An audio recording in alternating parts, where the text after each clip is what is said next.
By the time May Rowan dragged the stranger through the forge door, the blood on his sleeve had gone black, and the men hunting him were close enough for her to hear that one of their horses was favoring a cracked shoe. The forge was still hot from the day's work. Coal hissed in the belly of the stove. A half-shaped hinge lay glowing on the anvil like a buried ember pulled up too soon. May kicked the door shut with her heel, got her shoulder into the bar, and stood listening while the stranger folded to one knee on her floorboards, one hand pressed hard against his ribs. He was gray with pain, rain-damp from the neck down, and old enough that no one would have mistaken him for a reckless fool unless they looked at his eyes. Those were steady. Those were the eyes of a man who had already measured the distance to the back window, the roofline, the poker by the ash bin, and the likelihood of surviving any of them. Outside, hooves struck the muddy lane behind her shop, then checked. A voice called her name through the night as if it belonged to him. May did not answer at once. She was looking at the satchel hanging from the stranger's shoulder by a leather strap dark with wet. Not money. Papers, by the shape. Heavy ones. Bound. Worth chasing a wounded man for.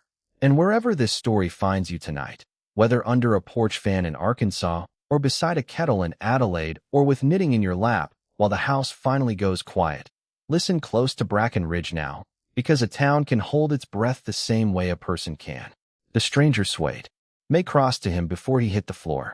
She had been a blacksmith's daughter before she became a blacksmith's wife, and a blacksmith's widow before the town worked up the nerve to call her a blacksmith in her own right. Bodies had a way of falling in shops. Burns, crushed fingers, split scalps, bad knees giving out under feed sacks. She knew how to catch weight by the hips, how to turn a collapse into a guided descent, how to get a man down without breaking him further. She took the satchel first, because men lied easiest when they still had something to lose, and she shoved it beneath the coal scuttle with her boot. Then she got him onto the long bench under the peg rack, ripped his shirt open at the seam, and saw the wound. A crease along the ribs, not deep enough to drown him if the bleeding slowed, but torn wide by a bullet or a jagged nail. He sucked air between his teeth when she poured whiskey over it. "Don't," he said. "Don't take that satchel to Sheriff Crow." May packed lintless cloth into the cut and tied it down with a strip of clean apron. "Didn't say I would." He answers to Vernon Sloat. The name sat badly in the room, as if the forge smoke had changed direction. Vernon Sloat owned the Mercantile, half the notes in town, the freight contract on the South Road, and enough of the county board to make men call theft improvement if he smiled while he did it. Outside, hoofbeats scraped again, then stopped right beyond the door. A fist knocked once, politely enough to be a threat. May wiped her hands on her skirt and lifted the shotgun from behind the barrel rack, not because she planned to use it, but because wood in the hands settles a woman's posture into something men understand.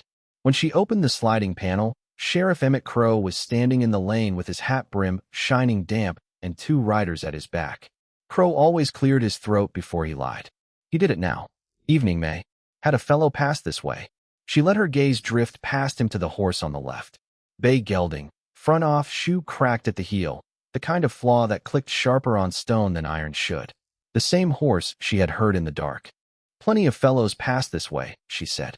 "Most of them owe me." One of the riders laughed too quickly. Crow did not. "This one's hurt. Stole county property." "Then it seems to me you ought to keep better watch over county property." A long second opened between them. Rain ticked from the eaves. Somewhere downhill a dog barked and was told hush by a tired woman's voice. Crow's eyes moved over May's shoulder into the forge. He would have seen the bench, the banked fire, the rack of tongs, the horse collars hanging in shadow, but nothing of the man because May had told him with a look and a flat palm to get under the bench before she opened the panel, and he had understood. Crow cleared his throat again. "If you see him, send word. If I see a wounded thief in a town full of men with badges and horses, I'll assume he had his reasons." She slid the panel shut before he could answer. Only when the hoofbeats moved on did she let herself breathe. Then she turned and found the stranger watching her with something close to disbelief. He was lean under the blood and road dust, his beard more silver than dark, his hair cut with a knife instead of scissors, as if he had been too long where mirrors were optional. Up close his coat was good wool gone shiny at the cuffs, and his hands were a working man's hands, square-knuckled and scarred, except for the ink stain along the edge of his right thumb. Surveyor's stain, maybe, or clerk's. Not a thief's first costume, though thieves came dressed plenty of ways. Name, May said. He sat up slowly, testing the bandage with one palm. Jonas Hale. What did you steal, Jonas Hale? He gave a humorless breath that might once have been a laugh. Tom, mostly. She did not smile. He nodded toward the coal scuttle. And a ledger Vernon Sloat wishes I hadn't read. May pulled the satchel free and laid it on the anvil. The leather was nicked at one corner where a bullet or spur had caught it. Inside were account books, folded plats, a roll of bond certificates, and one packet tied in blue thread. Jonas saw her hand pause there. Open that. She did. The first sheet was an invoice for forged spillway pins, stamped 8 years earlier with the letterhead of Rowan Forge.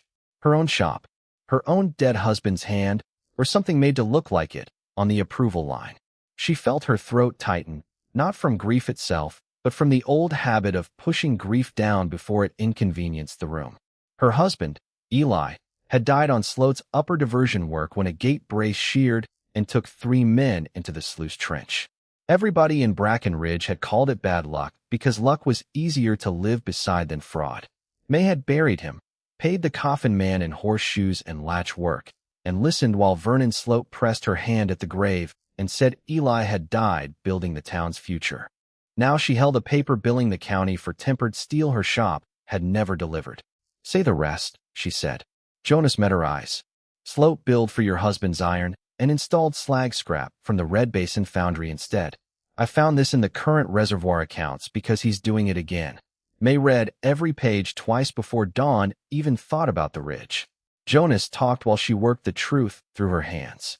He had been hired by the county treasurer in Denver to inspect the new spillway up at Chalk Wash before state bonds were released.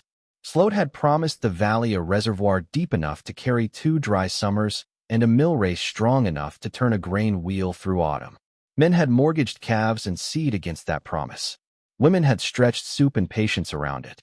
Jonas had gone up with measuring rods and ledgers, expecting vanity and overbilling because any project that large invited both.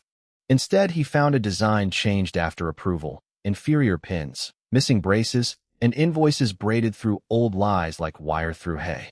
When he confronted Sloat's bookkeeper, the man bolted. When he mentioned taking the papers to the sheriff, someone fired at him from behind a lumber pile. So you ran to the nearest forge? May asked. I ran downhill and saw your sign. That's not the same thing. No, he said quietly. It isn't. Morning began to silver the high window over the tool wall. In that pale light, he looked more worn than dangerous. Tired in the deep-boned way of a man who had outlived the version of himself he expected to be. May kept reading until she found a purchase order signed in a clerk's hand she recognized from the mercantile and a receipt bearing Eli's name dated 3 days after Eli had already been dead. That did it. Something shifted in her, not loud, not hot, but final, like metal going from red to black and still keeping the shape the hammer gave it. Her quiet life, if it had ever truly been quiet, was over the minute she believed that one line of ink. Brackenridge woke by layers. First came the milk wagons and the rattle of pails. Then the bakery oven down on King Street, sweet with yeast and scorched flour. Then mules protesting harness and somebody's radio quiet canary and Mrs. Lynn's laundry warbling from behind steamed glass. May had not belonged to the town in years so much as she supplied it. Men brought her plowshares, wool rims, hinges, stove doors, trace chains. Women brought cracked skillets and gate latches and sometimes, if they trusted her enough to be embarrassed in front of her, kitchen knives gone soft at the edge. Folks paid late and thanked briefly. They looked at her hands more than her face. The forge and the lean house behind it were sitting on land Vernon Sloat had wanted for months because the creek bent shallow there and gave easy grade to the new water line. May had refused 3 offers and 1 insult disguised as concern. Now she fried Jonas a heel of salt pork and 2 eggs because a wounded man thinks straighter with grease in him. Then she carried his boots to the porch to dry and found a foreclosure notice nailed to the post with a neat brass tack from Sloat's own store. Payment due in 30 days on a note May knew full well she had never missed. Additional fees added. A clerk's flourish at the bottom. She stood there long enough for her coffee to cool in the cup. Jonas came to the doorway, one hand braced to the frame. I brought trouble to your door. May did not turn. No, she said.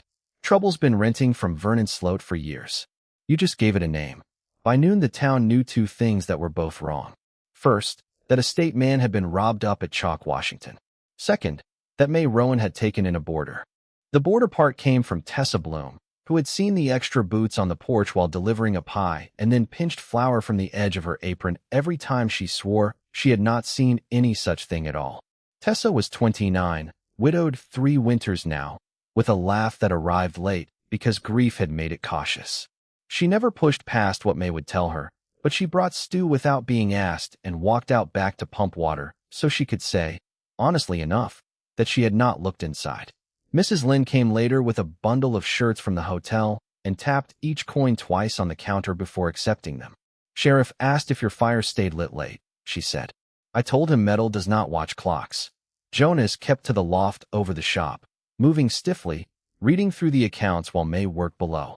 Every few hours she climbed up with boiled willow bark or broth and found him with his jacket off, spectacles low on his nose, making columns on scraps of paper in a hand so disciplined it almost angered her. He had the sort of carefulness that suggested he had once failed spectacularly and rebuilt his life on smaller, less forgivable habits.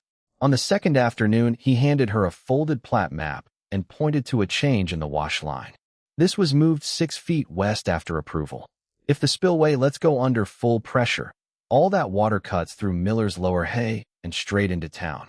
May pictured the Miller girls dragging quilts from their beds, old Reverend Pike trying to save his church books, Mud shouldering through storefront glass. Can you prove it? With time. We have any? Jonas looked toward the lane where a freight wagon was rolling past toward Sloat's warehouse. Not as much as he does. Vernon Sloat came himself before supper, which told May more than the ledger had. Powerful men sent clerks when they believed their power was enough. They came in person when they were afraid. He tied his gelding at her hitch rail, as if it already belonged to him, and stepped into the shop with his gloves in one hand and his hat in the other. Every inch the benefactor Brackenridge thanked from church pews and election lines. He was broad through the chest, handsome in the expensive, well-fed way age sometimes grants men and almost never women, with a trimmed mustache and a voice polished smooth by years of saying hard things like favors. May. He glanced at the fresh bandage strips drying near the quench barrel. Heard you've had a busy night. Busy enough. I expect Sheriff Crow will recover my property shortly. County property, I thought. Sloat's smile narrowed. Call it what you like. It returns tonight. He set a folded document on her work table. Release of debt. Full title to house and forge. An offer to purchase the parcel at a price absurdly generous on paper and insulting in meaning. Train passage to Pueblo if she wished a change of life. You have spent long enough carrying a man's trade alone, he said. There is no shame in laying a burden down. May looked at the release, then at him. My burden, she said, has always had your handwriting on it. Something flickered in his face. Not surprise. Recognition. He knew then what she had seen. He set the hat down, gentle as prayer. Eli Rowan died because men work around risk. That's the whole of it. Don't make a widow's memory into a public appetite. And the new spillway. Sloat's voice softened further, which made it more dangerous. The valley needs water, May. It needs confidence. Men like Hale arrive, stir dust, and ride on. You live here. Take the paper. Keep your shop. Let the town have its future. She wanted, briefly and shamefully, to take the offer and be tired in peace. He saw that want pass through her and pressed. You are one signature away from relief. From silence, she corrected. Sloat drew on his gloves again. Often the same thing. He left the offer on the table. She burned it in the forge once his horse had reached the end of the lane. That night Jonas came down after she banked the fire and asked for her smallest hammer. She gave him Eli's old testing hammer, the one with the peen worn smooth by years of tapping wheel rims and pins. He took one of the sample bolts from the satchel, set it on the anvil, and struck it lightly. The sound rang short and dirty. He handed May the hammer. She fetched one of her own gate pins from the shelf and struck that. The note was clear enough to linger in the rafters. Hear it, he asked. May struck each again, once, then twice, eyes closed. The bad metal deadened under the blow. Slag pockets. Brittle core. It had all the shine a lying man could buy and none of the strength he would have to live with after. Jonas said, Iron lies when it's polished. It tells the truth when you strike it. May opened her eyes. There it was, not just proof, but a way to make the truth audible to a town that preferred a show to an account book. They worked from that thought deep into the night. She brought down old daybooks, freight stubs, supplier chits still tied with Eli's bootlace. Jonas matched dates. May found 2 deliveries her husband had refused because the grain in the metal ran wrong under file and spark. Red Basin Foundry. Same supplier. Same route. Same clerk initials. Outside, the town settled into evening with all the ordinary sounds of people who did not know their future sat opened under a lamp in a widow's forge. Somewhere a harmonica drifted off the hotel porch and stopped mid-tune. Somewhere a baby cried and was soothed. May turned a page and saw Eli's notation in the margin, a habit of his from years before he died. Sloat insists. Says nobody will hear the difference. She set her thumb over the words until the paper stopped shaking. By the 3rd day, Jonas could walk the length of the yard without bracing one hand to his ribs, though he still went pale if he tried it too fast. May put him to work because idleness would have sent both of them mad. He sharpened auger bits, sorted washers, copied figures, and once, without being asked, repaired the loose stair tread at the back porch where May had caught her heel for 6 months. She found it only because she stepped on it expecting the old give and got none. "Don't do that," she said through the screen. Jonas, seated on the step with a plane in one hand, looked up. "Fix boards. Notice things like you plan on staying." He took that in without flinching. "All right." But that evening, when Tessa brought rabbit stew and Mrs. Lynn sent over pressed shirts that had never belonged to either of them, but happened to fit him near enough, May understood the town had already begun choosing sides in quiet ways. Not everyone. The men who drank with Sloat at the hotel were suddenly in need of no smithing at all. Sheriff Crow rode by twice a day. Once, Albin Fisk the bootmaker came to have a buckle reset and said, without looking at her, that the bond hearing had been moved up to Saturday because Sloat wanted the whole town there for the christening of the chalkwash gates. "Folks like a ribbon," Albin muttered, missing little finger pressed against the leather he held. "Keeps them from hearing the creak underneath." Saturday was 2 days away. Jonas looked at May once Albin was gone.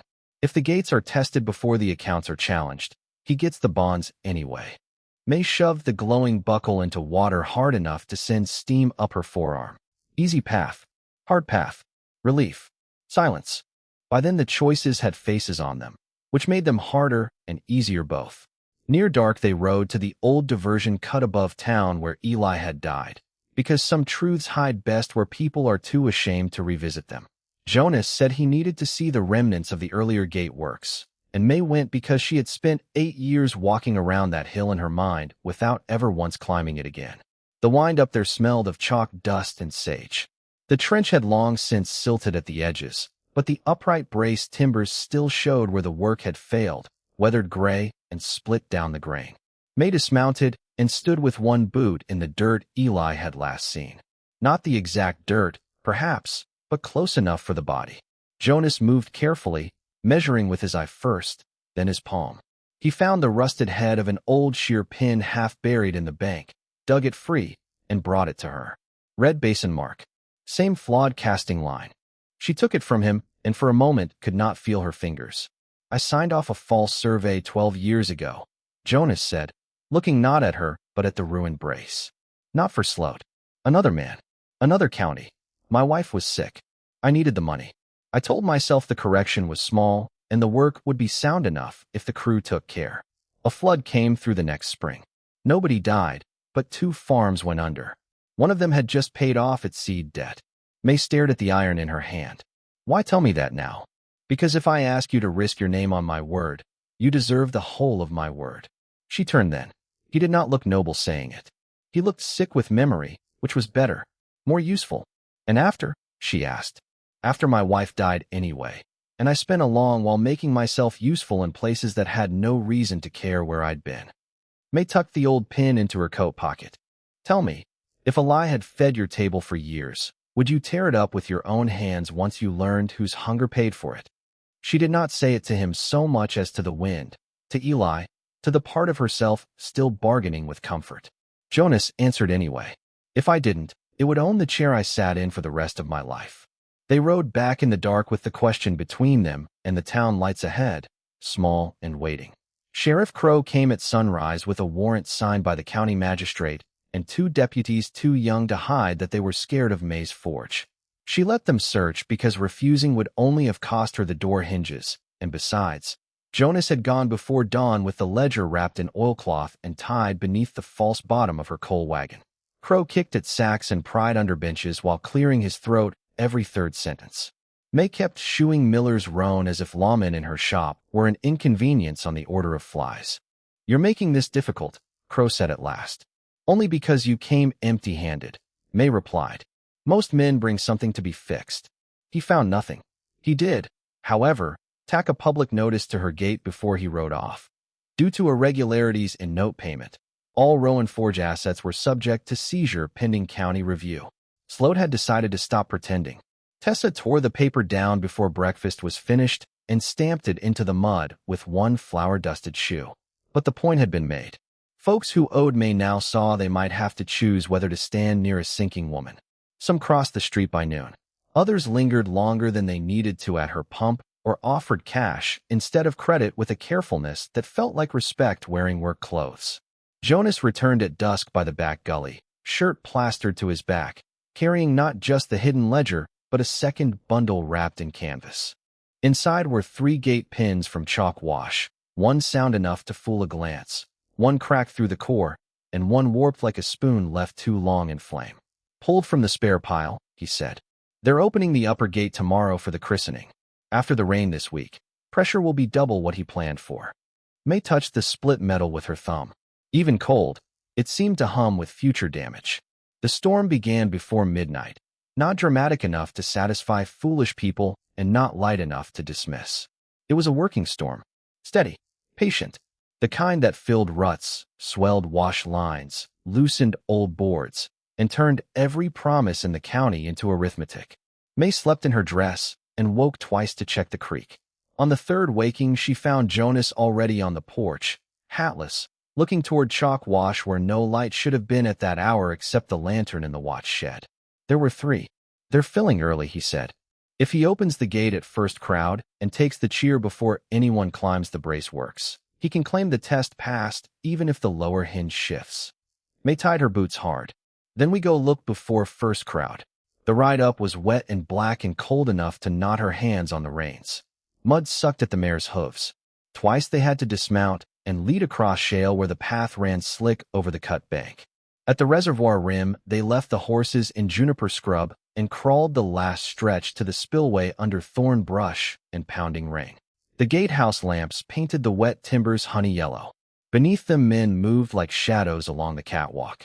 May saw Sloat's foreman, Burl Cask, by the way he favored his left hip, and because his bay horse was tied below with that same cracked shoe throwing sparks off a stone every time it stamped. Jonas edged to the abutment and lowered himself by one hand to look at the hinge assembly. When he climbed back, water ran from his hair and jaw. "Upper pin is already bowing. Can we prove it? If we can get one witness close enough to see it in daylight." "Crow won't let us."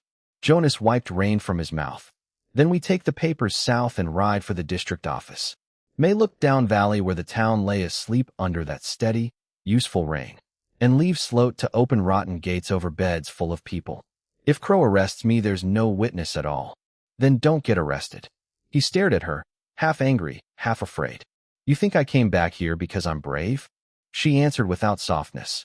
"No, I think you came back because you're tired of leaving." They did not make it off the ridge unseen. Burl Cask must have noticed the horses or the brush shifting, because shouting rose from the gatehouse before May and Jonas hit the lower switchback. The chase that followed was ugly, wet, and close. Horses slipped. Mud flung into eyes. Jonas nearly went down at the second wash crossing when pain seized his side. May doubled back for him instead of saving the papers first, hated herself for even noticing the order of those instincts, then hated the hating because there was no time for it.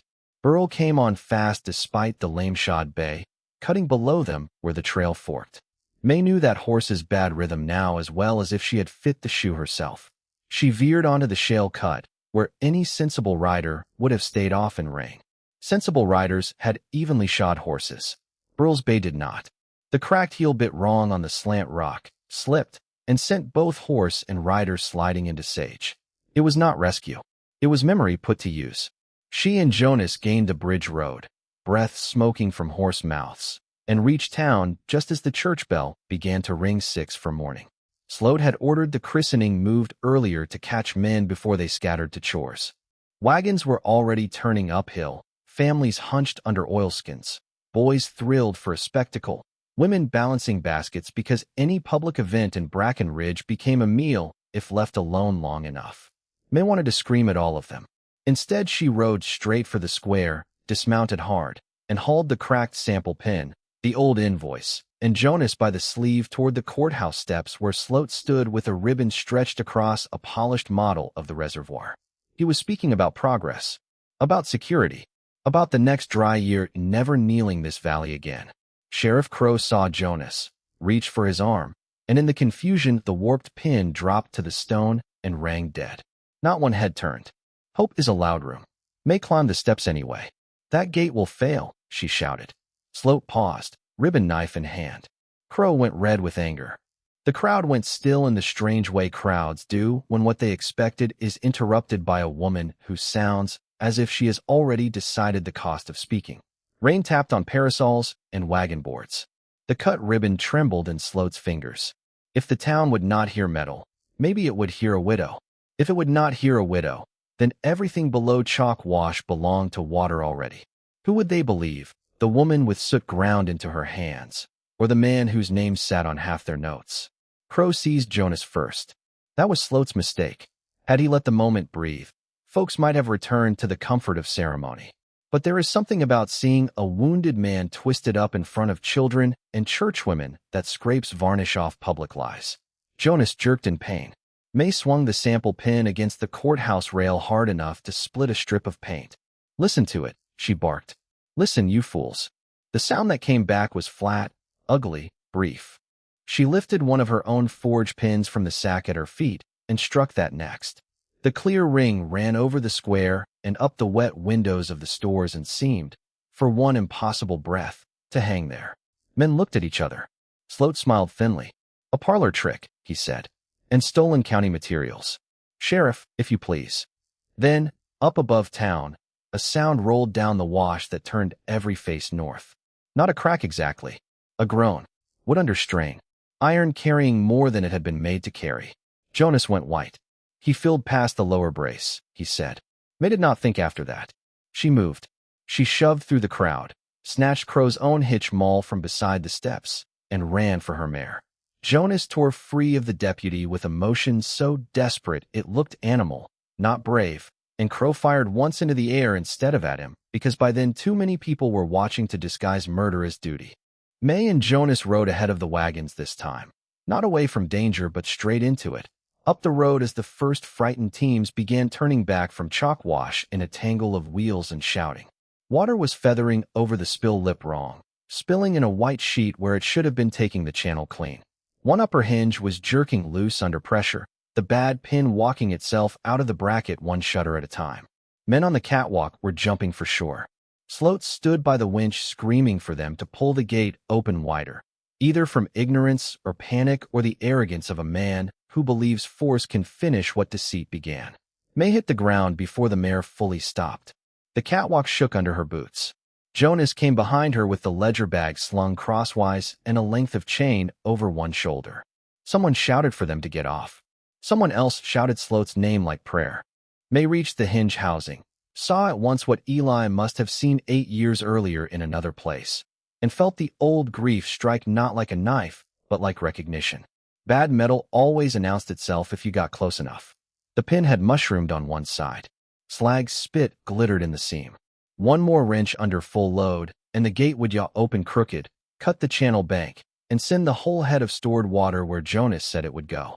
We need to hold it long enough to lower by hand, Jonas yelled. There is no by hand, May shouted back. There is if we wedge the sleeve. She jammed Crow's maul through the handwheel spokes to stop the wild spin and drove her own sample pin, the good one, toward the split collar where the bad iron was working free. The first blow slipped. The second seated. The third rang through her shoulders to the root of her teeth. Water hammered. Jonas, one arm around the brace post, fed chain through the gear and took up slack a link at a time, face clenched white with pain. Slowed had back to the bank by then, Rain flattening his hair, still yelling instructions nobody obeyed. May struck again, and again. There was one still second between blows where all she could hear was her own breath and the thin cry of a hawk somewhere above the rain. Then the improvised pin caught. The gate shuddered, held, and began, with agonizing reluctance, to settle back into truer line while Jonas and two Miller boys at last dared the crank. Not safe, not fixed, but held. Enough for the main rush to take channel instead of town. Enough for the people watching from the ridge road to see, with their own ordinary eyes, exactly which metal had failed and whose hands were keeping it from finishing the job. When the water was down to a manageable roar, the courage returned to everyone else. It always does. Men came running with ropes. Women herded children and blankets to the schoolhouse in case the lower bank still gave. Sheriff Crow discovered a sudden interest in helping once he understood there would be witnesses whichever side of the story he chose. By noon the worst of the surge had passed. Mud lay over the upper road. One hay meadow had taken water clear across it. The Millers lost a fence line and half a wagon of feed. No one drowned. No coffin maker earned his week. In Bracken Ridge that counted as grace. Jonas collapsed on the schoolhouse porch while trying not to collapse, which is the truest sign of a man near his edge, and May took him inside to the room off the stove where the teacher kept copybooks. She cleaned mud from his cut, tightened the bandage, and made him swallow broth from a cracked blue mug she had not given any guest since Eli used to drink from it on winter nights. Jonas noticed. He noticed too much.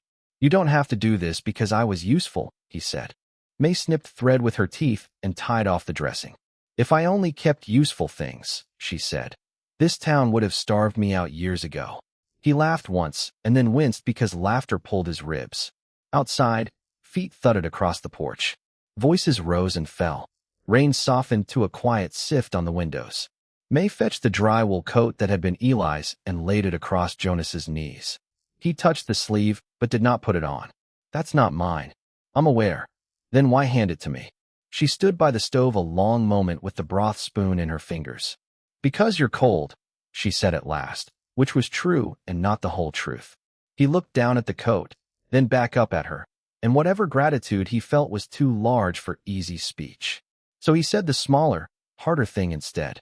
"I spent so many years leaving places before they could ask me for anything that I forgot a room can sound different when someone hopes you'll stay." May set the spoon down beside the basin. The stove ticked softly as its iron cooled. "A house can carry silence for years, but a heart buckles sooner," he said. The line hung between them with the weight of a tool properly set down, not tossed aside. "If you know that ache, the one that comes when another soul speaks the truth you have kept banked inside yourself for so long it starts to feel like part of your bones, then you know how still that little room went. And if that kind of honesty means something where you are tonight, leave a like and subscribe, then stay a little longer, because May was not the only one in Bracken Ridge whose life had just been pried open. She sat on the edge of the teacher's desk and told Jonas what she had never told anyone cleanly. That after Eli died, people had praised her strength until it hardened around her like plaster. That they had mistaken her endurance for the absence of hurt.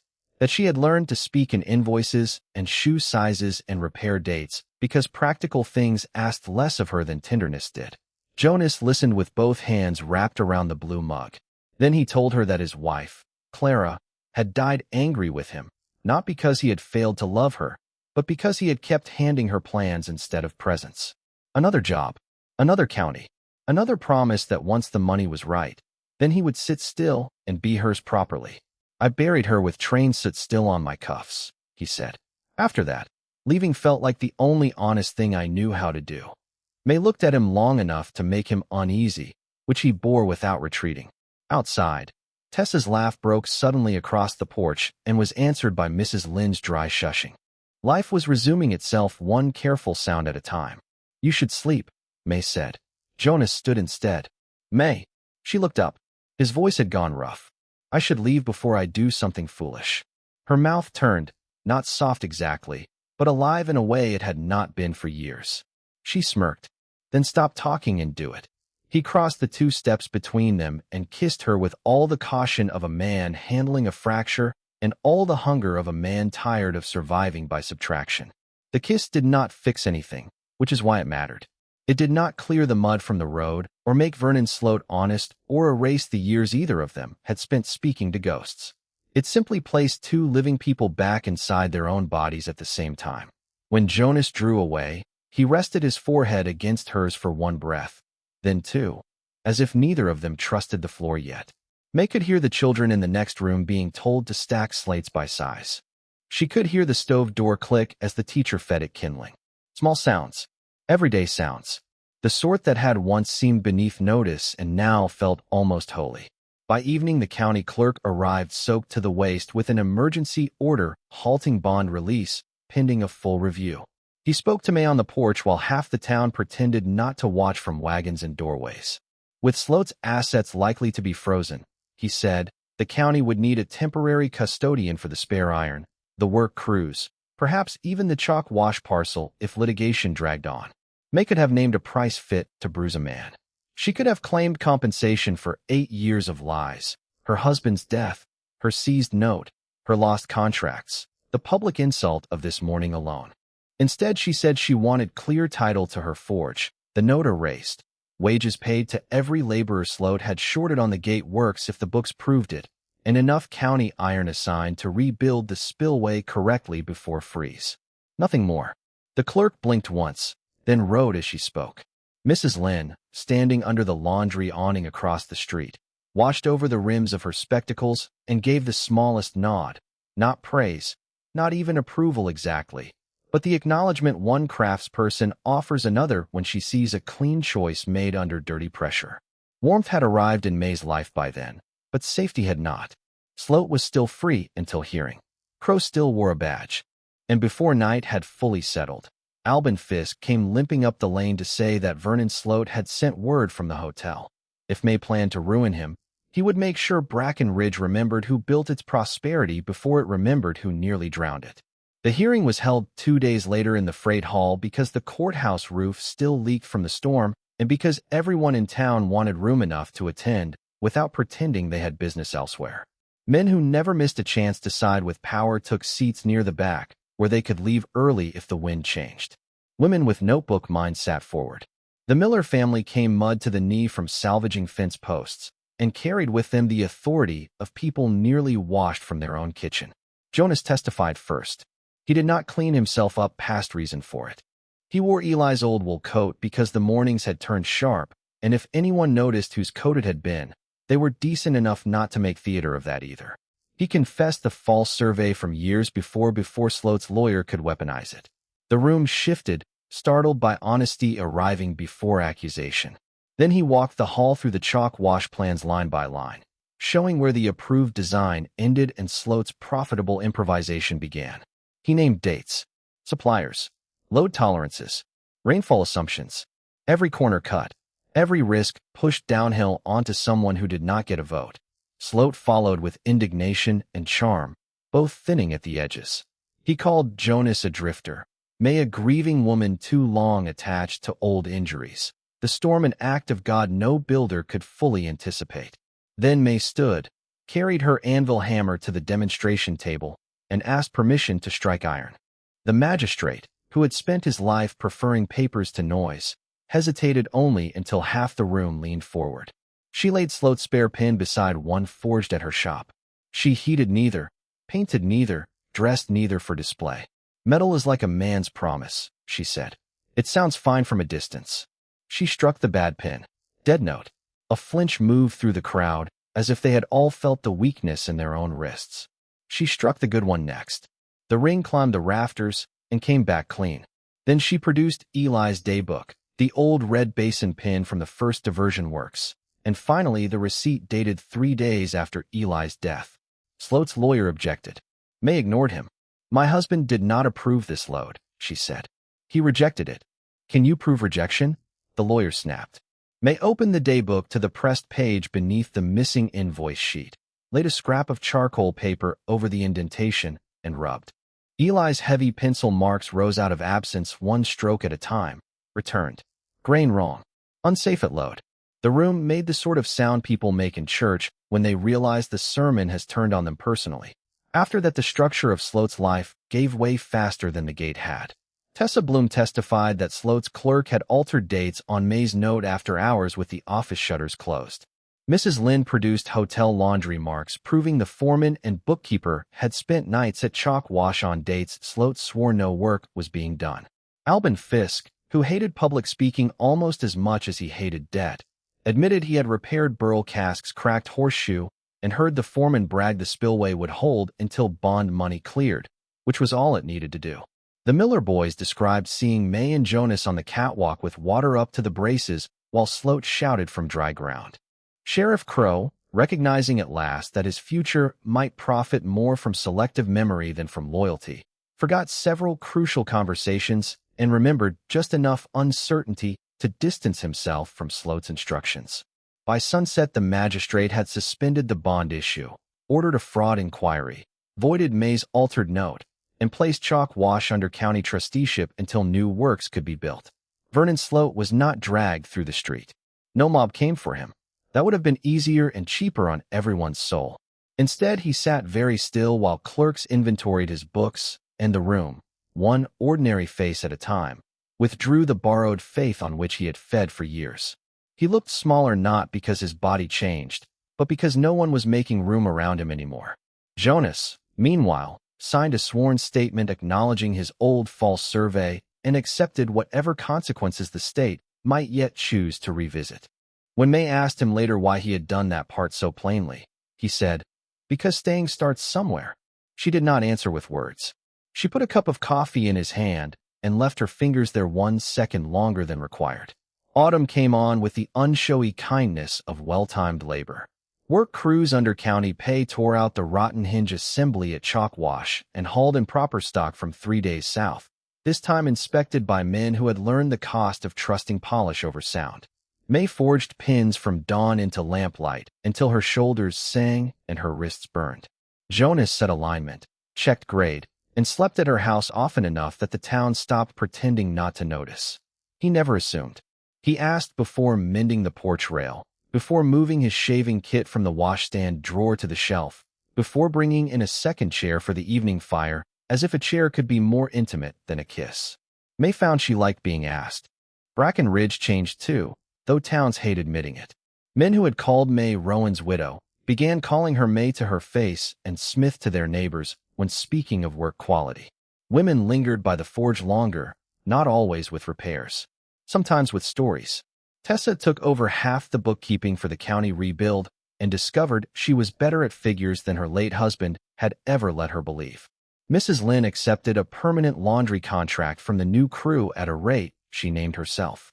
The Millers replanted the lost hay margin with winter rye on county seed credit rather than Sloat's notes. Even Crow walked quieter, though whether that was shame or caution no one much cared to test. Vernon Sloat left Bracken Ridge before the first frost hearing in Denver, not in chains, not chased, simply out of the center of a room that no longer mistook him for its roof beam. His mercantile was sold to settle debts. His hotel partner took the ledgers and the blame he was due. Justice did not arrive singing. It arrived itemized. When the first clean morning after the rebuild came, the whole valley climbed to Chalk Wash for the retest. No ribbon this time. No speeches worth remembering. Just practical people with collars turned up against the cold, watching soundwork do what soundwork ought to do without needing applause. Water took the channel true, curled under the gate, and ran on through the race clean enough to flash silver where the sun caught it. Jonas stood beside May with his hands in the pockets of his coat. There were new lines at the corners of his eyes from healing and more color in his face from staying fed. May's palms were black at the creases despite scrubbing. She could not recall a time in 8 years when she had been so tired and so little inclined to resent it. Down below them, Bracken Ridge looked smaller than fear had made it and larger than loneliness had. The forge smoke rose straight in the still air. Tessa waved from the wagon with 2 account books hugged to her chest. Mrs. Lynn had brought sesame cakes wrapped in cloth. The Miller boys were already betting on who could hear the mill will start first once the lower race filled. Jonas glanced at May, then at the water, then back to the town that was no longer asking either of them to perform miracle or penance, only presence. A good life doesn't always come when you call it, he said softly. Sometimes it waits till you quit running and then sits down beside you. May leaned against his shoulder just enough for him to feel the weight and not enough for anyone else to call it spectacle. Then we'd better make room on the porch, she said. In the weeks after, the house behind the forge altered itself by inches, the only honest way a life does. A second pair of boots by the door. A survey rod in the corner where Eli's fishing pole used to stand. Jonas's spectacles on the kitchen shelf beside May's blue canister of tea. Supper for two becoming supper for whoever the day had wearied into their orbit, because lonely people recognize food as quickly as they recognize weather. Once, near dusk, May found Jonas on the back step sharpening a pencil with the same care other men reserved for carving. "What's that for?" she asked. He held up a page of neat figures and rough lines. "School edition. Teacher says if we route the stovepipe different and steal 2 feet from the storage room, the little ones stop freezing by November. You volunteer for things now. I've become reckless." She sat beside him. The apricot light of evening lay across the yard fence and turned the dust in the air almost tender. Somewhere in town a gramophone was losing a waltz to distance. May looked at the hand holding the pencil, at the careful mouth that had once seemed set only for apology and now more often rested open to ordinary thought. She realized, not with shock but with the calm of a tool returning to its hook, that she no longer measured her future by what had been taken from it. She measured it by what could still be built. That was the quiet lesson life had walked all the way around to teach her without ever once announcing itself. Grief had not left. Eli was not unloved because another man now crossed her kitchen. Jonas's dead were not dishonored because he laughed more easily. Sorrow had simply stopped being the only tenant in the house. On the porch rail beneath the first clear stars of October, 2 coffee cups cooled side by side. Next time, we'll head north to Cotton Mercy, where a widow opened her door to a man carrying a wedding ring that was not his. Until then, keep the lamp low and travel easy tonight.